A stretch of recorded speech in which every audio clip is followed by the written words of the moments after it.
Saludos hermanos, bienvenidos una vez más al taller de evangelización. Para mí es un placer compartir la palabra con ustedes. Esta invitación la agradezco y vamos a continuar con la segunda sesión de este taller. La sesión pasada, la primera sesión, nosotros detallamos muy bien acerca del pecado, cuál fue su origen, en dónde se originó por primera vez. Vimos que fue en Satanás, ¿cierto? Y leímos, antes de terminar la sesión número 1, Génesis capítulo 3, y quiero retomar esta historia porque es sumamente importante entender el momento en que el pecado entró al ser humano, cuando Satanás se encontró con Eva. Voy a leer nuevamente algunos versos, vamos a ver los versículos ahí en pantalla. Génesis capítulo 3, versículo 4. Dice así: Entonces la serpiente dijo a la mujer: No moriréis, sino que sabe Dios que el día que comáis de él, serán abiertos vuestros ojos, y seréis como Dios, sabiendo el bien y el mal. Y vio la mujer que el árbol era bueno para comer, y que era agradable a los ojos, y árbol codiciable para alcanzar la sabiduría. Y tomó de su fruto, y comió, y dio también a su marido, el cual comió así como ella. Es el momento, como les mencioné en la sesión pasada, es el momento exacto en donde el pecado entra en el ser humano. O sea, ya no solamente Dios lo encontró en Satanás, como leímos en Ezequiel, también en Isaías, Dios halló el pecado, la maldad en Satanás, sino que ahora también estaba en el ser humano. Pero ¿cómo fue esto? Vamos a analizar un poco la historia. Recuerden que Satanás contradijo a Dios en frente de Eva. Le dijo: Dios te mintió, Dios te engañó. Si tú comes de aquel árbol, del fruto de aquel árbol, tú no vas a morir como te dijo Dios. Dios te engañó. Tú vas a ser igual a Dios. Vas a ser poderosa, vas a saber el bien y el mal. Entonces Eva tenía dos opciones ahora, dos panoramas distintos, dos caminos. Dios le había dicho que si comía de aquel árbol iba a morir. Satanás le dijo: no vas a morir, sino serás igual a Dios. Obviamente, como yo les mencioné, Satanás es mucho más astuto que nosotros. Fácilmente sabe cómo engañarnos. Eva cayó en los engaños, en las mentiras de Satanás. ¿Qué hizo? Creyó a Satanás. Y sucedió lo que nosotros en la sesión 1 llamamos el origen del pecado. No aprobó tener en cuenta a Dios, como dice Romanos capítulo 1. No aprobó tomar en cuenta a Dios. No le interesó lo que Dios le dijo. Menospreció las palabras de Dios y creyó las palabras de Satanás. En ese momento, el mismo corazón de Satanás, esa misma mentalidad, esa misma rebelión que tuvo Satanás, entró en el corazón del ser humano. El virus del pecado había entrado al corazón de Eva. Y muy importante, hermanos, analizar el versículo 6 de esta historia. Vamos a leerlo, dice: Y vio la mujer que el árbol era bueno para comer, y que era agradable a los ojos, y árbol codiciable para alcanzar la sabiduría. Y tomó de su fruto y comió, y dio también a su marido, el cual comió así como ella. Antes de comer, ¿sí? Antes de comer el fruto prohibido, Eva ya estaba viendo aquel árbol no malo como Dios lo había visto en un principio. No como que le iba a provocar la muerte, sino Eva estaba viendo aquel árbol como bueno. Dice, la mujer vio que el árbol era bueno para comer y era agradable a los ojos, era árbol codiciable para alcanzar la sabiduría. La vista de Dios, hermanos, era que ese árbol era el camino hacia la muerte. Si tú comes de ese árbol, vas a morir. Satanás veía aquel árbol como bueno. Satanás veía aquel árbol como codiciable, porque así enseñó a Eva. Come de aquel árbol, come de aquel fruto, porque te conviene. Vas a ser igual a Dios. No le hagas caso a Dios. Él te mintió. Escúchame a mí. ese fruto te conviene. Es un buen árbol. Es un árbol agradable, codiciable. Entonces, los ojos de Eva, ¿cómo vieron aquel árbol? Cuando escuchó a Satanás y dejó de escuchar a Dios. El árbol era bueno también. Ante los ojos de Eva, el árbol era bueno. Entonces, la vista de Dios era una. Pero ahora la vista de Eva se había mezclado con la vista de Satanás. Se había, mejor dicho, conectado a la vista de Satanás. Como Satanás lo veía, Eva también lo veía. Como Satanás pensaba, Eva también pensaba. Es un árbol codiciable para alcanzar sabiduría. Es un árbol bueno. Importante, hermanos, todavía no come del fruto, pero ya con sus ojos veía de esta manera. Entonces, el pecado se origina en el corazón. Después, como dice Romanos capítulo 1, para hacer cosas que no convienen, es una consecuencia del pecado. Una vez que se introdujo el pecado al corazón del ser humano, entonces se producen las malas obras. En este caso sería el comer del fruto, la acción, ¿cierto? Pero antes ya había entrado el pecado, el no tomar en cuenta a Dios. Dice Romanos capítulo 5, versículo 12. Por tanto, como el pecado entró en el mundo por un hombre y por el pecado la muerte, así la muerte pasó a todos los hombres por cuanto todos pecaron. Esto es algo importante que hay que saber, tomar en cuenta acerca del pecado. El pecado no solamente entró en Eva, hermanos. El pecado no solamente entró en ellos, sino según Romanos 5:12, el pecado entró por un hombre, ¿no? Está considerando a Adán como el primer hombre que recibió el pecado. Adán y Eva eran una sola carne, y el pecado contrajo la muerte, ¿sí? La muerte está conectada al pecado. El pecado trae muerte, ¿de acuerdo? Y esa muerte, dice aquí en Romanos 5:12, pasó a todos los hombres. A ustedes, a mí también, a todos los hombres pasó aquel pecado, por cuanto todos pecaron. Es algo que heredamos, es algo que nos transmitió nuestro padre, nuestra madre, a la vez a nuestros padres, sus padres se lo transmitieron. Es una herencia, ¿verdad?, que va de generación en generación. El pecado pasó a toda la humanidad, ¿sí? No solamente a Eva, eso es algo también importante que es parte del taller. Un versículo más vamos a analizar para entender, hermanos, ahora en qué condición se encuentra el corazón de los hombres, ¿sí? Ya vimos el origen, ya vimos cuál fue el primer lugar en donde se halló el pecado, que fue el corazón de Satanás, cómo se traspasó el pecado al ser humano. Ahora vamos a entender las consecuencias. ¿Qué conlleva el pecado? Ahora, ¿en qué condición se encuentra el ser humano? Vamos a leer Jeremías capítulo 17, versículo 9. Dice así: engañoso es el corazón más que todas las cosas y perverso. ¿Quién lo conocerá?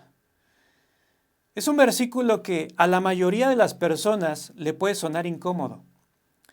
¿Cómo que mi corazón es perverso y engañoso? No estoy de acuerdo, mi corazón es confiable, mi corazón es bueno. Yo no estoy de acuerdo con eso. La mayoría de las personas puede pensar así. Y es normal, es natural. Pero nosotros debemos estudiar, para entender el Evangelio, como les dije al principio, debemos estudiar a profundidad, hermanos. No solamente ver la punta del iceberg, sino ver el iceberg completo, ver el panorama completo. Y el corazón del ser humano, a causa del pecado, se convirtió en un corazón enfermo, en un corazón que, según este versículo dice, es engañoso. No se puede confiar en él. Es perverso además. Es un corazón lleno de pecado, como leímos en Génesis 6:5, de continuo solamente el mal. No puedes confiar en tu corazón. Ustedes, hermanos, les hago una pregunta. ¿Suelen confiar en personas engañosas? ¿Suelen confiar en personas perversas? Claro que no. Nosotros jamás nos atreveríamos a confiarle algo a una persona engañosa, perversa, que se dedica a engañar a las personas, a hacer fraudes. ¿Quién confiaría en alguien así? Bueno, nuestro corazón a causa del pecado naturalmente es engañoso. No podemos confiar en nosotros mismos. No podemos confiar en nuestro corazón a causa del pecado. Es algo importante que hay que saber si queremos estudiar el Evangelio. Un día, hermanos, Jesús se encontró con los fariseos y tuvieron una discusión, una plática, ¿sí? Intercambiaron palabras. Y Jesús les dijo algo muy interesante. Jesús les dijo a los fariseos, pero antes quiero hacer un paréntesis, los fariseos, ustedes saben bien, eran personas ejemplares, eran personas religiosas, eran maestros de la ley. Los judíos veían a los fariseos como personas a seguir, personas a imitar. Son personas intachables. Sí, eso es un fariseo, una persona que su comportamiento era excelente. Un día Jesús se encontró con ellos, les dijo algo. Juan capítulo 8, versículo 43 y 44.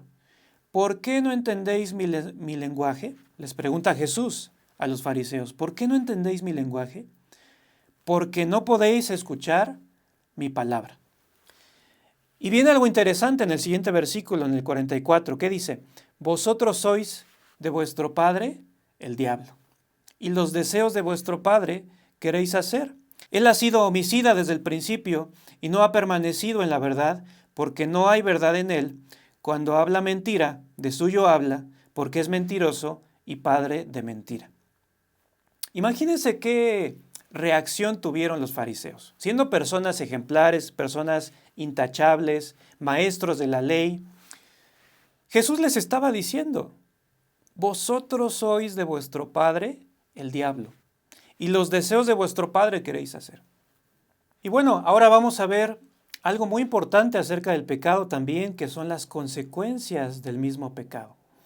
Ya hemos visto hasta ahora, cómo el pecado entró en el ser humano, dónde se originó, y ahora tenemos que ver cuáles son sus consecuencias, hermanos, para entender bien la salvación, para entender bien la necesidad de creer en el Salvador, en Jesucristo.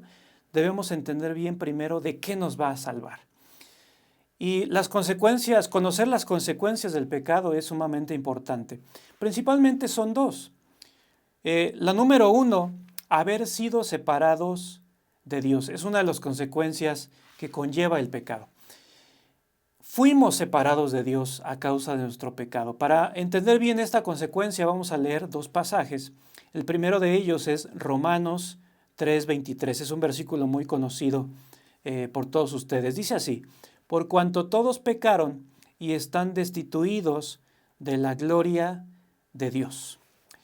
Pero para entender este versículo quisiera que nos detuviéramos a analizar la palabra destituidos, porque tiene todo un contexto y es muy importante entender su significado. Destituido, podremos decir que es sinónimo de separado, pero para entenderlo mejor, vamos un poquito a la historia de la humanidad. Normalmente en los reinos antiguos, los reyes tenían súbditos que les ayudaban en diferentes áreas, y esos súbditos pertenecían al reino, eran parte del reino, dependían del rey, comían de la mesa real. Sin embargo, cuando uno de esos súbditos faltaba en algo, es decir, se equivocaba en algo, en un grave error, o defraudaba al rey o traicionaba al rey, el mismo rey decidía destituirlo. ¿Qué quiere decir esto? ¿O qué implica el destituir a un súbdito? Aquel súbdito tenía que irse del reino. Ya no podía morar más en el palacio, ya no podía estar más cerca del rey, obviamente ya no podía comer de la mesa real, ya no tenía los beneficios de estar cerca del rey. porque fue destituido. Tiene que irse lejos. Ya no puede hablar con el rey, ya no puede pedir la ayuda del rey, no puede trabajar para el rey.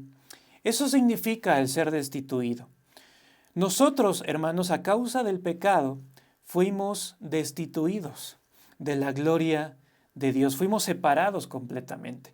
Y un versículo que lo explica mucho mejor, Isaías 59, de hecho son dos versículos, del 1 al 2. Vamos a leer este pasaje de la Biblia, dice así: He aquí no se ha cortado la mano de Jehová para salvar, ni se ha agravado su oído para oír. Pero vuestras iniquidades han hecho división entre vosotros y vuestro Dios, y vuestros pecados han hecho ocultar de vosotros su rostro para no oír. Este pasaje en Isaías nos explica la consecuencia número 1 que estamos detallando, haber sido separados de Dios. Dice en el versículo 1 que Dios no se ha limitado, Dios sigue siendo poderoso, la mano de Dios sigue siendo fuerte, poderosa, amorosa, misericordiosa. Sin embargo, hay un problema, hermanos, en el versículo 2 lo detalla. Pero vuestras iniquidades han hecho división entre vosotros y vuestro Dios. Las iniquidades del ser humano, el pecado del ser humano, ha causado una división con Dios. Ya no podemos ser parte de Dios. Fuimos destituidos, como lo leímos en Romanos 3:23. Fuimos separados, fuimos excluidos de la gloria de Dios. Y el último de este versículo, en Isaías 59:2, vuestros pecados han hecho ocultar de vosotros su rostro para no oír. Mucha gente me ha dicho, evangelista, ¿por qué si Dios es tan amoroso, tan misericordioso, por qué no hace algo para eliminar la drogadicción, los secuestros, las guerras, tanta destrucción que hay en nuestra sociedad? ¿Por qué Dios no hace algo? La respuesta es muy simple, hermanos. El pecado de las personas, el pecado del mundo, de los seres humanos, hace división entre Dios y los hombres. Dios no puede convivir, no puede trabajar en una persona si tiene pecado. ¿Ok? Esto es algo que está en la Biblia, hermanos, y que tenemos que saberlo y enseñarlo, porque no tiene sentido la salvación. No tiene sentido el creer en Jesús si no entendemos primero esto. Vamos a ver la segunda consecuencia. ¿Sí? Yo les dije que principalmente hay dos consecuencias por el pecado. Obviamente de estas dos consecuencias salen muchas ramas, pero estas son las dos principales. La segunda consecuencia es un poco más cruda, es un poco más triste. Es la condenación eterna. ¿Sí? La condenación eterna. ¿A qué me refiero con la condenación eterna? Vamos a explicarlo con la Biblia. Voy a leer dos pasajes igual para entender esta segunda consecuencia. Lucas capítulo 13, versículo 26. Entonces comenzaréis a decir: delante de ti hemos comido y bebido, y en nuestras plazas enseñaste. Pero os dirá: os digo que no sé de dónde sois. Apartaos de mí, todos vosotros, hacedores de maldad. Allí será el llanto y el crujir de dientes cuando veáis a Abraham, a Isaac, a Jacob y a todos los profetas en el reino de Dios, y vosotros estéis excluidos. Este pasaje, como yo les mencioné, es crudo, ¿cierto? Porque son personas que le están diciendo a Dios: Dios, delante de ti comimos, delante de ti bebimos, tú compartiste en nuestras plazas, escuchamos tu palabra, asistimos a tus predicaciones. Pero les dirá Dios, les dirá Jesús: os digo que no sé de dónde sois. ¿Ustedes de dónde son? No los conozco. Dice: apártense de mí todos vosotros, hacedores de maldad. Pecadores, no los conozco. Apártense, ustedes están excluidos. Ustedes están destituidos, separados por su pecado. ¿Por qué pretenden entrar al cielo si son pecadores? ¿Sí?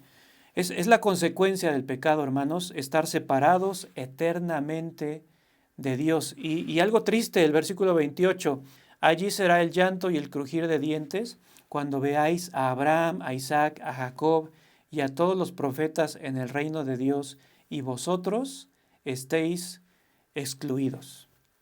Este va a ser el triste despertar, hermanos, para los que no crean en el santo evangelio, en el perdón del pecado, que la sangre de Cristo nos ha lavado, nos ha dejado más blancos que la nieve, y eso lo vamos a ver más adelante, no quiero adelantarme. Un segundo versículo para entender esta segunda consecuencia, que es la condenación eterna, ¿sí? El no morar en la gloria, en el reino de Dios, en la vida eterna, como lo dice Lucas. Apocalipsis 21, versículo 8, dice: pero los cobardes e incrédulos, los abominables y homicidas, los fornicarios y hechiceros, los idólatras y todos los mentirosos tendrán su parte en el lago que arde con fuego y azufre, que es la muerte segunda. ¿De qué está hablando Apocalipsis 21:8, hermanos? Los pecadores tienen su parte, tienen su lugar. Su destino es el lago que arde con fuego y azufre, que es la muerte segunda. Muchas personas, por la incomodidad que produce este tema, el infierno, la condenación eterna, piensan que el infierno es este mundo, piensan que el infierno está aquí en esta tierra. Pero bíblicamente, hermanos, el infierno, ¿verdad?, es un lago que arde con fuego y azufre. Esa es la muerte, esa es la condenación eterna de la que habla la Biblia, destino de los pecadores. Hermanos, las consecuencias del pecado son muy crudas, pero son reales y son bíblicas. Y debemos entenderlas, hermanos, para después que el Evangelio en sí, las buenas nuevas de salvación por Jesucristo, tengan sentido. Hoy en día muchas personas menosprecian a Cristo, menosprecian lo que Él hizo en la cruz. Su sangre derramada en la cruz es pisoteada, como dice en el libro de Hebreos, y la gente no quiere saber acerca de esas excelentes noticias del Evangelio. ¿Por qué causa? ¿Cuál es la razón de ese menosprecio? No saber de dónde nos salva Cristo, no saber en qué posición estamos como seres humanos, y por no saber eso, la salvación no tiene sentido, no tiene valor. Por eso es importante, hermanos, en este taller de evangelismo, detalladamente estudiar qué es el pecado y las consecuencias de ese pecado. ¿Qué conlleva el ser pecadores? Estar destituidos de la gloria de Dios, y también nos espera el lago que arde con fuego y azufre, que es la muerte segunda. Aunque es algo crudo, pero es algo real. Hermanos, continuamos con este taller de evangelismo. Es sistemático y ordenado. Estamos terminando la segunda sesión. Nos vemos para la tercera sesión. Continuaremos con este tema tan interesante. Finalmente concluir en la salvación, las buenas nuevas de Jesucristo. Muchas gracias. Nos vemos en la próxima sesión.